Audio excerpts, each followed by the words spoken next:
লৈ যাওঁ সেই গতানুগতিক গুৱাহাটীৰ ট্ৰেফিকৰ মাজেৰে গৈ পালোগৈ দীঘলী পুখুৰীৰ পাৰ। তাত থকা শাৰী শাৰী ফুড ষ্টলবোৰৰ মাজত এখন দোকান দেখি চকুত পৰি কেইটামান জাপি দেখি মনটো কিবা ভাল লাগি গ'ল। নামটো চালোঁ, নামটো হৈছে খিলঞ্জীয়া।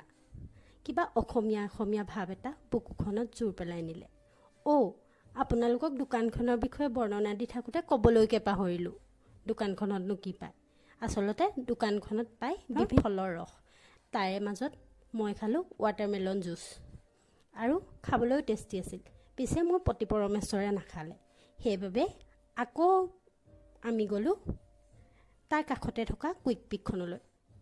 তেওঁৰ ডিমাণ্ড হৈছে আজি খাব হেনো ড্ৰামছ অফ হেভেন। গৈ দেখিলোঁ এম্বিয়েন্সটো কিছু ধুনীয়া, সেই খিলঞ্জীয়াৰ দৰে নহয়, কিন্তু এটা বেলেগ। বহিলোঁ আৰু বহাৰ পিছত আহি গ'ল আমাৰ সৰগৰ ঢোল, মানে ড্ৰামছ অফ হেভেন।